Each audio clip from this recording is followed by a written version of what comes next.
അത്രയും മാത്രം ചെയ്താൽ മതി. നിങ്ങൾ വേറെ ഒന്നും ചെയ്യണ്ട. ആഴത്തെ എങ്ങനെ കെട്ടിപ്പിടിക്കുന്നത്? അവൻ വചനമാ. അതുകൊണ്ട് ദൈവവചനത്തെ ഒന്ന് കെട്ടിപ്പിടിക്കുക. ദൈവവചനം വെളിപാട് പുസ്തകത്തിൽ വായിച്ചു. ഈ വചനം വായിക്കുന്നവരും കേൾക്കുന്നവരും പാലിക്കുന്നവരും അനുഗ്രഹീതർ. കേട്ടാ പോരാ, വായിച്ചാ പോരാ, അത് പാലിക്കുന്നവൻ അനുഗ്രഹീതൻ. ഈ വചനം നിങ്ങളൊന്ന് അനുസരിച്ച് ജീവിക്കാമോ? നിങ്ങൾ ദൈവത്തിൻ്റെ സ്വന്തം ജനം എന്ന് വിളിക്കപ്പെടും. മറ്റത് ദൈവത്തിൻ്റെ ജനമല്ല. അത് പിശാച് തട്ടിക്കൊണ്ടുപോയ ജനമാണ്. അത് പിശാചിൻ്റെ ജനമാണ്. അത് പിശാചിൻ്റെ മക്കളാണ്. അത് പിശാചിൻ്റെ അടിമകളാണ്. അവരെ നരകത്തിൽ മാത്രമേ കൊണ്ടുപോകാൻ പറ്റത്തുള്ളൂ. പക്ഷെ നീ പോകേണ്ട ആവശ്യമില്ല. ദൈവം നിനക്ക് വേണ്ടി ഇതാ വച്ചിരിക്കുന്ന രക്ഷ. അത് തിരഞ്ഞെടുക്കാത്തത് ആരുടെ കുഴപ്പം?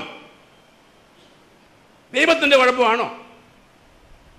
നീ എന്തുകൊണ്ട് തിരഞ്ഞെടുക്കുന്നില്ല? ഞാൻ പറഞ്ഞു തരാം. വേറെ ആരും പറയത്തില്ല, അതുകൊണ്ടാണ് ഞാൻ പറഞ്ഞേക്കാം. നീ ഇത് തിരഞ്ഞെടുത്താൽ മനുഷ്യർ നിന്നെ അവഗണിക്കും, നിന്നെ തിരസ്കരിക്കും. നിനക്ക് വേണ്ടത് നിൻ്റെ വീട്ടുകാരുടെ അംഗീകാരം വേണം, നിൻ്റെ നാട്ടുകാരുടെ അംഗീകാരം വേണം. നിനക്ക് ധൈര്യമില്ല. അങ്ങനെ വചനം കേട്ടാലും രക്ഷയില്ല. കാരണം യേശു പറഞ്ഞു, ലൂക്കായുടെ 12-ാം അധ്യായത്തിൽ 8-ാമത്തെ വാക്യം കേട്ടു. ലൂക്ക 12:8 കേട്ടു.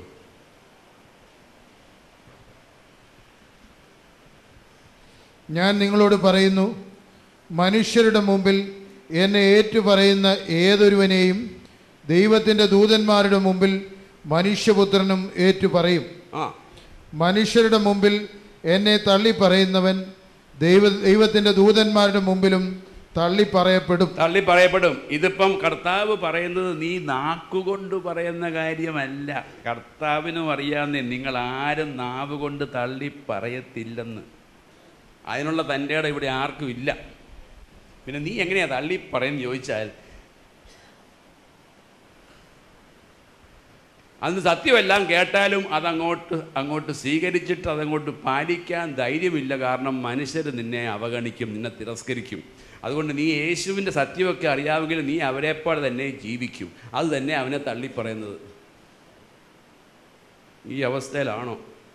നിനക്ക് ധൈര്യമായിട്ട് ഞാൻ യേശു ക്രിസ്തുവിൻ്റെ ആണ് എന്ന് പറയാനുള്ള ധൈര്യമുണ്ടോ?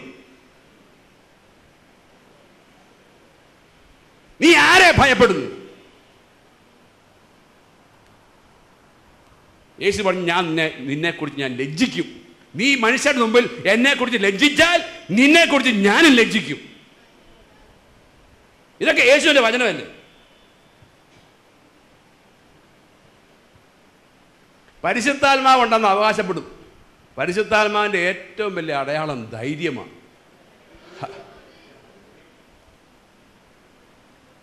ദൈവത്തിൻ്റെ വചനം പറയുന്നു, നിങ്ങൾ സ്വീകരിച്ച ആത്മാവ് ഭയത്തിൻ്റെ ആത്മാവല്ല. പരിശുദ്ധാത്മാവ് ഭയത്തിൻ്റെ ആത്മാവല്ല.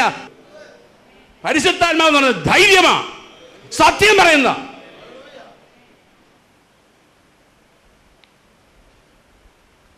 അപ്പോൾ ഈ വേർതിരിവ് വന്നിരിക്കുന്നത് കൊണ്ട് ഇത് ദൈവം വരുത്തിയ വേർതിരിവല്ല. ഈ വേർതിരിവ് ഉള്ളതുകൊണ്ട് ആ വേർതിരിവിനെ പല വിധത്തിൽ പേര് വിളിക്കുന്നുണ്ട് ദൈവത്തിൻ്റെ വചനം. അതാണ് ഞാൻ നിങ്ങളെ കാണിക്കാൻ പോകുന്നത്.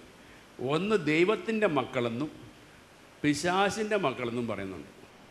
റോമാ 4:3 പറയുന്നത് സർവ്വമനുഷ്യരും നുണയന്മാരാണെന്നാണ്. ദൈവം മാത്രമേ സത്യവാനുള്ളൂ. ആ ദൈവം പറയുന്നു എല്ലാവരും ദൈവമക്കളല്ല. 2 തരം മക്കളുണ്ട്. ദൈവത്തിൻ്റെ മക്കളുമുണ്ട്, പിശാചിൻ്റെ മക്കളുമുണ്ട്. ഒരു വേർതിരിവുണ്ട്. അതെങ്ങനെയാണ് വേർതിരിവെന്ന് ചോദിച്ചാൽ, യേശുക്രിസ്തു ഇവിടെ വരുന്നതിന് മുമ്പേ ആ വേർതിരിവില്ലായിരുന്നു. യേശുക്രിസ്തു വന്നപ്പം ആണ് വേർതിരിവുണ്ടായത്. യേശുക്രിസ്തു വരുന്നതിന് മുമ്പേ എല്ലാവരും സഹോദരന്മാരായിരുന്നു. നമുക്കൊരപ്പനുണ്ടായിരുന്നു, അവൻ്റെ പേരാണ് ലൂസിഫർ. എന്നാൽ യേശുക്രിസ്തു വന്നതിന് ശേഷം ലൂസിഫറായ അപ്പനിൽ നിന്നും ഞാൻ അങ്ങ് മാറി. അപ്പോൾ ഒരു വേർതിരിവുണ്ടായി. കാരണം ഇവിടെ വേറൊരു കുടുംബമായി. ദൈവം പിതാവ്, മറ്റേത് ലൂസിഫറാ പിതാവ്. ആരൊക്കെ എന്നെപ്പോലെ ഇങ്ങോട്ട് പോകുന്നുണ്ടോ ഇവിടെ വേറൊരു കൂട്ടം ജനമുണ്ട്. ദൈവം വിളിക്കുന്നു ദൈവത്തിൻ്റെ ജനം, എൻ്റെ സ്വന്തം ജനം, എൻ്റെ ജനം, എൻ്റെ മക്കൾ. ദൈവത്തിൻ്റെ മക്കൾ 1 യോഹന്നാൻ 3:2 കേട്ടു. 1 യോഹന്നാൻ 3:2. പ്രിയപ്പെട്ടവരെ, നാം ഇപ്പോൾ ദൈവത്തിൻ്റെ മക്കളാണ്. നാം ഇപ്പോൾ ദൈവത്തിൻ്റെ മക്കളാണ് എന്ന് പറഞ്ഞാൽ യേശുവിനെ സ്വീകരിച്ചവരോട് ഒന്ന് പറഞ്ഞു. യോഹന്നാൻ 1:12 വായിച്ച്. യോഹന്നാൻ 1:12 എങ്ങനെയാണ് ഈ ദൈവത്തിൻ്റെ മക്കളാകാൻ പറയാൻ കാര്യം കേട്ടോ? തന്നെ സ്വീകരിച്ചവർക്കെല്ലാം, യേശുവിനെ സ്വീകരിച്ചവർക്കെല്ലാം, തന്റെ നാമത്തിൽ വിശ്വസിക്കുന്നവർക്കെല്ലാം, യേശുവിന്റെ നാമത്തിൽ വിശ്വസിക്കുന്നവർക്കെല്ലാം ദൈവമക്കളാകാൻ അവൻ കഴിവ് നൽകി. നാം ദൈവമക്കളാണ് കഴിവ് കൊടുത്തു. അപ്പൊ യേശു ക്രിസ്തുവിൽ വിശ്വസിക്കുന്നവർക്ക്, യേശുവിനെ സ്വീകരിക്കുന്നവർക്ക് മാത്രം ദൈവമക്കളാകാനുള്ള കഴിവ് കൊടുത്തു. അങ്ങനെ സ്വീകരിച്ചവർക്ക് യോഹന്നാൻ എഴുതിയ ലേഖനമാണ് മുമ്പേ കേട്ടത്. 1 യോഹന്നാൻ 3:2. പ്രിയപ്പെട്ടവരെ, നമ്മളിപ്പോൾ ദൈവത്തിൻ്റെ, നമ്മളിപ്പോൾ എപ്പോൾ യേശു ക്രിസ്തുവിനെ സ്വീകരിച്ചപ്പോൾ ദൈവത്തിൻ്റെ മക്കളാണ്. അപ്പറേ ഒരു മക്കളുണ്ട്, യോഹന്നാൻ 8:44. അത് പറഞ്ഞിരിക്കുന്നത് വ്യഭിചാരികളോടും കള്ളുകുടിയന്മാരോടും നുണയന്മാരോടും മോഷ്ടാക്കളോടും കൊലയാളികളോടും അല്ല പറഞ്ഞത്. അത് പറഞ്ഞാൽ പിന്നെ നമുക്ക് ഇച്ചിരി ആശ്വാസം പറയായിരുന്നു. കർത്താവേ, ഞാൻ വ്യഭിചാരിയല്ല, കള്ളുകുടിക്കുകയല്ല, ഒന്നും ചെയ്യത്തെന്ന് പറയും. ഇപ്പോൾ പറഞ്ഞത് അവരോടൊന്നും അല്ല, പറഞ്ഞത് നല്ല വലിയ 1-ാം ക്ലാസ് വിശുദ്ധന്മാരോടാണ്, ഫരിസേയന്മാരോടും പുരോഹിതന്മാരോടൊക്കെ പറഞ്ഞത്. നിൻ്റെ അപ്പനാരാന്ന് പറഞ്ഞിട്ടുണ്ട് കേട്ടോ. നിങ്ങൾ നിങ്ങളുടെ പിതാവായ പിശാചിൽ നിന്നുള്ളവരാണ്. നിങ്ങൾ നിങ്ങളുടെ പിതാവായ പിശാചിൽ നിന്നുള്ളവരാണ്. അയ്യോടാ. ബാക്കി വായിച്ചു. നിങ്ങളുടെ പിതാവിന്റെ ഇഷ്ടമനുസരിച്ച് പ്രവർത്തിക്കാൻ നിങ്ങൾ ആഗ്രഹിക്കുന്നു. അവനാകട്ടെ, അവന്റെ, നിങ്ങളുടെ പിതാവിന്റെ സ്വഭാവം കേട്ടോ, അതിനാ നിങ്ങളുടെ സ്വഭാവം. ആദ്യം മുതൽ കൊലപാതകിയാണ്. അവൻ ഒരിക്കലും സത്യത്തിൽ നിലനിന്നിട്ടില്ല. അവൻ ഒരിക്കലും സത്യം വചനമാണ്, ഒരിക്കലും സത്യമാകുന്ന വചനത്തിൽ നിലനിന്നിട്ടില്ല. എന്തെന്നാൽ അവനിൽ സത്യമില്ല. അവനിൽ സത്യമില്ല. കള്ളം പറയുമ്പോൾ സ്വന്തം സ്വഭാവം അനുസരിച്ച് തന്നെയാണ് അവൻ സംസാരിക്കുന്നത്. കാരണം അവൻ നുണയനും നുണയുടെ പിതാവുമാണ്. നുണയന്റെ പിതാവുമാണ്. അവന്റെ മക്കള് നമ്മളെ നുണയെ പഠിപ്പിക്കത്തുള്ളൂ.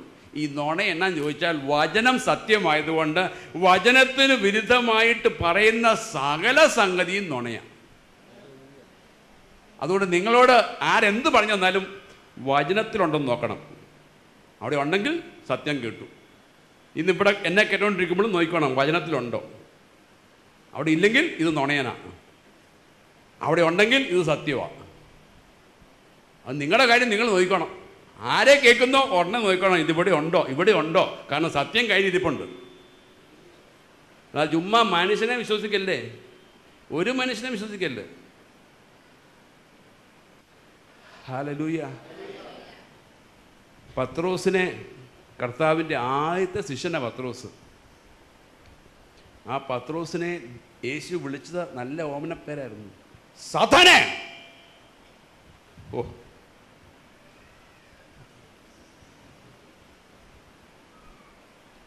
എന്തിനാ വിളിച്ചെന്നറിയാവോ?